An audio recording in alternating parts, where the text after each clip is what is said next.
Welcome back to the Hearing His Voice podcast, where you too can hear the voice of God for yourself.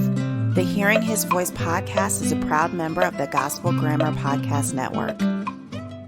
The other thing that I thought was really interesting as I was thinking about this, the Lord showed me, is that sometimes the reason that we are hindered in our hearing and understanding of what the Lord is showing us and what He's telling us is because we're listening to the wrong voices. And I know this from personal experience, as we all do. We get excited about something, we have an idea, we have a suggestion, and we're so excited, we share it with the people that we love, or we share it with the people that are closest to us. And like I mentioned earlier, with the seed being cast on the side of the road, how the birds immediately come and eat it. When we talk to the wrong voices or allow the wrong voices or too many voices to speak into our lives about a particular thing, it taints how we think about it. And so I caution you to think about who you're talking to. One thing that you can learn is you can't tell everybody everything. And that's probably something you learn as a kid, right? You tell somebody you think is your friend and then they tell all your business. That's an example of this, right? So not everybody has your best interest at heart. And some people are not wrong. They just aren't in the place where they can hear. In this example, Jesus said, those who have ears, let them hear. Not everybody that's in your circle has ears to hear. And it's very important for you to be able to sit back with the Lord and evaluate the people that you are around. There are people that I have in my life that I talked about different things, but I've learned to compartmentalize. So for this group of people over here, I can talk about these subjects. And then for these people over here, I can talk to them about these things. And it's not about pretending. It's about guarding what's in your heart, because we're responsible for what the Lord gives us. And we have to do everything we can to keep it in a safe place, because if we don't, it can crumble, will not be fruitful. And so one of the things I would suggest is you've got to know people by their fruit. And that's what the word says, right? You will know people by their fruit. And so if you've got the word of the Lord, if you've got something you're thinking about, an idea, it could be just an idea for a business that you want to start, or if you have an idea for a movie script that you want to write, or if you have you have the idea that you want to move to another state, right? And you feel like that's something that's from the Lord, you have to guard that until it's time for it to be released. Because other people, again, they don't see like you see, they don't hear like you hear. And sometimes the Lord does not have us do things that make sense in the logical. There's a lot of times in my personal experience where what He's telling us to do actually doesn't make any sense at all. So I'll give you an example of this. So I bought a house a couple years ago. And first of all, let me take it back even a little further. I got a prophetic word in that particular year that the Lord wanted to bless me with a house or a car. And actually it would probably be both. And so I took that word and I said, okay, Lord, I don't really need a new house. I don't really need a new car. But if you're saying that that's what you want to give me, I'm willing to receive it. So you just have to show me. You have to put it in front of me, because I don't think I need it, but you obviously think I do. So I went on this journey, and I ended up getting the house first. And so, I put it out there. I said, okay, Lord, this is what the word is. So let me test it. I went to the bank, and I got approved for a loan. So I knew what I could afford to purchase. I was like, okay, Lord, I'm testing you. And the loan came through with no problem. I was like, all right, I'm approved for that. So that's one door that I'm testing. So then I start looking for property. I'm like, Lord, I don't know where you want me to live. Where do you want me to live? Do you want me to buy a condo? Do you want me to buy a house? Like what area of town do you want me to live in? And that's the level of detail, guys, that the Lord wants to be connected with us on. I didn't just decide, Lord, okay, well, Lord, I want to live in this area of town, so find me a house there. I said, Lord, where do you want me to be? And so He showed me a neighborhood. It's a neighborhood I used to drive through every day on my way to church. I would drive through every day just because it was like a shortcut, right? And one day I drive down the street and there is a for sale by owner sign. in the yard. And I was like, oh, that wasn't there last week. And so I just called the number, and it was a brick house, which I wanted. And anyway, I'll make a long story short. So I ended up getting this house, and that was a whole ordeal. There was a little bit of warfare in there, but I was able to get the house. And probably a week after I settled in the house, I was in the house one day, and I remember looking out of the window and looking out into the backyard. And then I just knew there was just an inner knowing, and we'll talk about that later. There was an inner knowing that I wasn't going to be at that house very long. And so I think my daughter was in like the 8th grade or getting ready to go to the 9th, I think, is when we moved into this particular house. So in my mind, I'm thinking, okay, well, we'll be there a couple of years, let her graduate from college, graduate from high school, and this will be good. It's a good house. I just knew before I even moved any furniture in that I wasn't going to be there long. So I'm going about my business. A year and a half later, I hadn't thought any more about it. A year and a half later, the Holy Spirit said, sell your house. And I was like, And for those of you who have ever bought or sold home and know what the tax implications are of selling a house, if you don't own a house for more than 2 years, you will pay taxes on the capital gains. Meaning, if I sold my house for more than what it was worth, then all of that profit I would be taxed more heavily on, because I didn't have the property for 2 years. So that was in the back of my mind. A week later, I put the house on the market. I didn't talk to anybody about it. I said, oh, Lord, I've been walking with you long enough. When you say do something, you got a reason. So I put the house on the market, and it didn't sell right away. The realtor came in. He's like, I think you should sell it for this. And I'm like, no, I feel like the Lord is saying this number. So he listed it based on what I said for a higher amount, because that's what I felt like the Lord was saying. So anyway, as I started sharing with people, that I told my mother that I was selling the house. Now, first of all, my mother had fallen in love with this particular house. She loves my house. She used to tell her husband, we're gonna leave Maryland and we're gonna go move into Crystal's house. And he was like, you can go to North Carolina, but I'm not. But anyway, she loved this house. And she said, what are you doing? Now at this point, I have this foster child in my house too. She was 16 at the time, I think 15, something like that. We've been in the house a year and a half. And she's like, you just moved there? What are you thinking? So it was a whole conversation. I said, Mom, it will be fine. The Lord said, do this. So that's what I'm going to do. And so she's like, oh my God, she's kind of freaking out about it. And then it gets closer to the time. I find a buyer. The buyer wants to move in sooner than I'm ready. And so I'm packing up. I don't know. I'm just packing up stuff. I have not bought another house. I have not rented another house. I haven't seen anything I like, but I have to be at my house by a certain date. And 2 weeks before I had to be out of my house, the Lord said, you will know the house when you see it. Because I'm like, Lord, where do you want me to live? Again, I'm asking that question. Where do you want me to go? And he said, you'll know it when you see it. And so I just started again testing the word. I would drive around. I would look at properties in different areas, because he didn't tell me a specific place. And I ended up going to a particular house. I liked it, and the owners wanted too much. I was renting, and the owners wanted too much of a security deposit. I was like, no.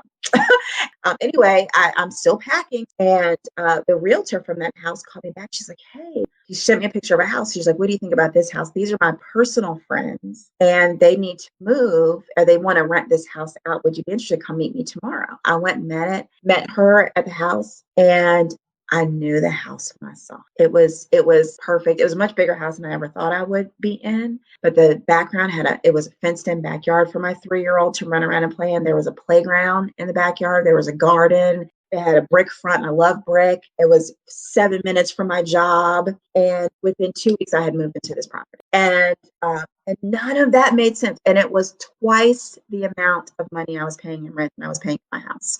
And the Lord will do that. He said, you can't rely on yourself. Gotta rely on me. And so that was a lesson for me, to trust him and believe him for more and greater things. But had I listened to some of the people around me, I would have thought it was foolish to sell my house. Not only did I not have to pay capital gains tax, but I made $20,000 on that house after being in it less than 2 years. Less than 2 years making $20,000 on a property. That doesn't happen very often. So it was a blessing, and I was obedient. So that was a long way around saying, when you have the word of the Lord and it's burning in your heart, you have to be careful not to listen to the people that are around you that might be naysayers. It's so important to have godly counsel around you. People who are faith walkers, People who know how to hear the Lord and they follow his instruction.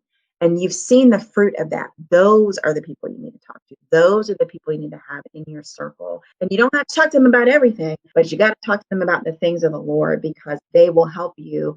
They will help you decide what's really of the Lord and what isn't. And they'll encourage you when you need to be encouraged. And they won't tear those dreams apart. They won't tear those visions of the Lord apart, because it will resonate with them that that's the Lord. And so the company that you keep is so, so critical. It's just kind of the life I live. I'm like, all right, Lord, whatever you say, I'll just do it.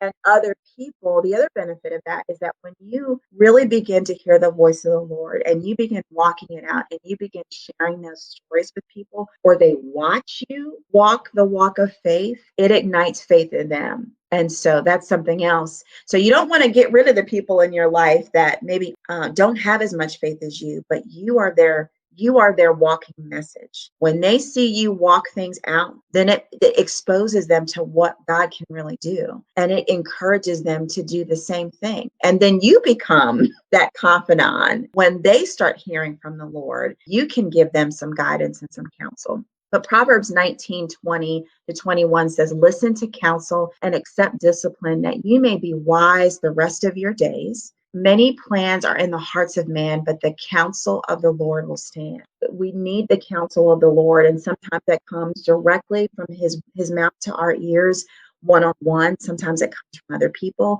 and sometimes it comes from other places. And so we'll talk a little bit about the ways that we hear from the Lord. But having the right counsel around you is critical to you being able to really cultivate the word of the Lord. And if you don't, it can be a major hindrance in your life. It can make you question what God is saying. It can make you doubt. It can breed unbelief, because someone else's unbelief can rub off on you. And so just be very cautious, be very protective. We have to be protective of our ear gates and our eye gates, right? The things that where we take in information we've got to sanctify that and keep all of this protected, because that creates the future that we're walking in. So just word to the wise right there. And the last thing that I wanted to share with you before we get out of here, that is a hindrance, is having your flesh lead over your spirit. And there's a scripture that my spirit is willing, but my flesh is weak. You got to get that. You got to get that flip-flop, right? The flesh has to be strong. And when I say the flesh, again, it doesn't necessarily, it's not only exclusive to sensual things and sexual things, right? I think when people hear the flesh, that's where you first go. But that's not true. It's anything that the Lord is not breathing on as flesh. Anything that is human desire, want, and need, that is not where the Lord is leading you in that season. Even good things can be fleshly, right? Even the work that you love to do. Let's say you have the best job in life. You love it. It brings you fulfillment. You're excited about going to work every day. And if the Lord asks you to lay that job down and do something else, and you don't want to, and you're kicking and screaming like a little kid, I don't want to go.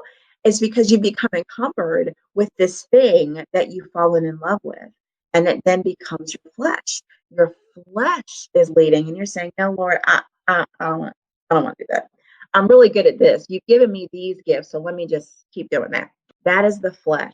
When the Lord is directing you into a different direction and you fight against that, that is your flesh winning over the spirit. So it's even good things, right? It's not something that you would consider a major sin, right? It's just not following the move of the spirit in your life. And a lot of times what you feed grows and what you starve doesn't. And that's just natural thinking, right? And so if you're feeding the things of the flesh, and right now, we can see in the world that we turn on the news and all you see is flesh. All you see is flesh. We're in the middle of the coronavirus pandemic that is wreaking havoc or being advertised to be wreaking havoc. And that's a whole nother story. We won't get into that. There's some racial uprisings. There's some issues in this country that have come from long history of inequality and hatred and things that are not of the Lord. But we have a choice in that is in how we respond. But if you turn the TV on, all you hear is, I hate this, or why can't you do this? There's a lot of anger. There's a lot of tension. There's been a lot of rebellious activity. There's been a lot of flesh that we've been seeing on the news media. And there's a lot of flesh right now. And there's a lot of people that are not moved by the Spirit, because the Spirit of the Lord says we're all the same. We're all sons and daughters of the Lord. He created us in his image and in his likeness. He loves us, and we are called, the greatest commandment is to love one another, well, to love God and love our neighbors as we love ourselves, right?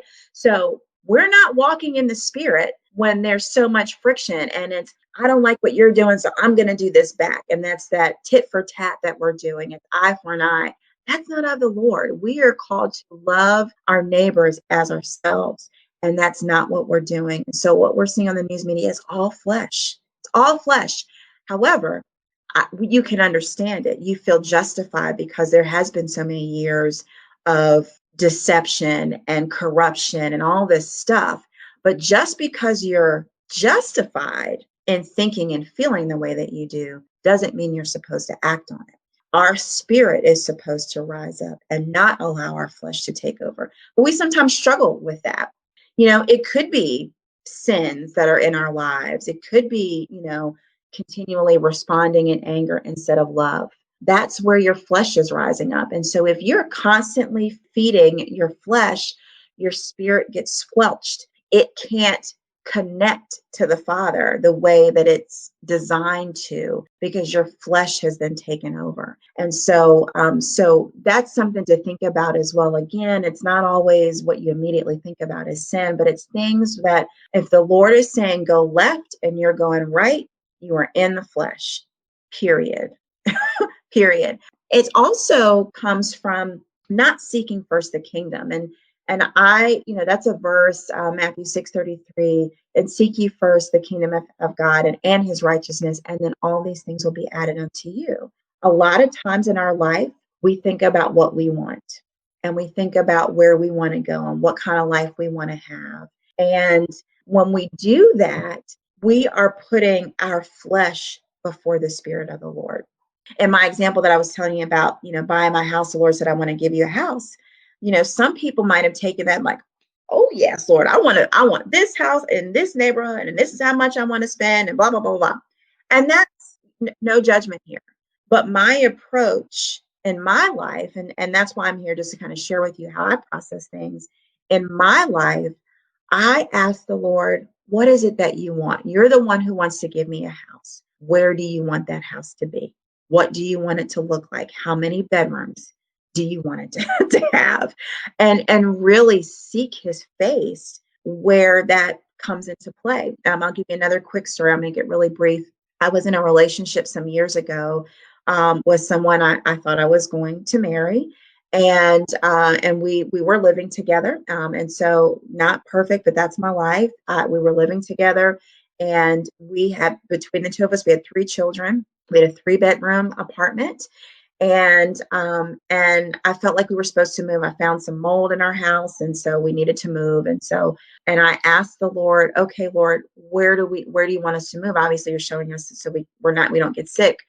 Where do you want us to go? Do you want us in a house? Do you want us in another apartment? Where do you want us to go? And I was very specific about that. And the Lord said, you're going to get an apartment. I said, okay, Lord, how many bedrooms? And I don't know what made me ask that, because we were in a 3-bedroom. It makes sense to look for a 3-bedroom because we had 2 boys and a girl. And he said, get a 2-bedroom apartment. And I was like, okay. So I, shared it with my boyfriend at the time. I was like, hey, the Lord said, get a 2-bedroom apartment.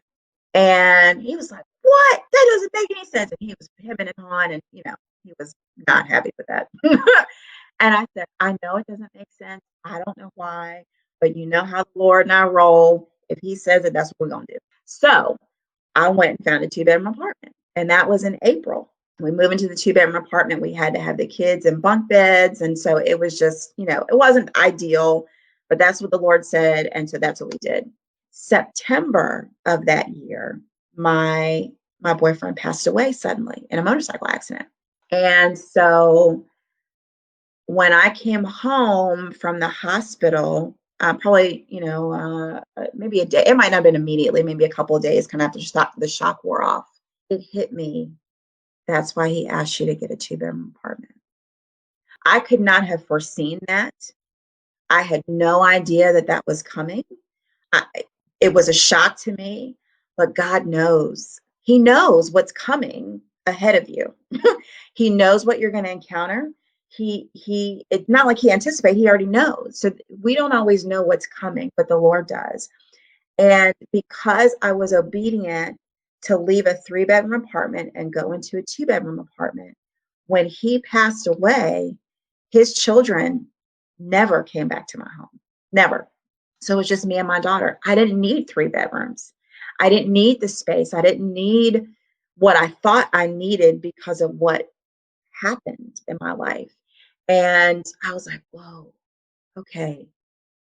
Just that was one other way that the Lord really kind of shook me and said, always be obedient, always listen, because I know what's best for you. And so when we seek first the kingdom, he knows what's coming and he can prepare us for those things.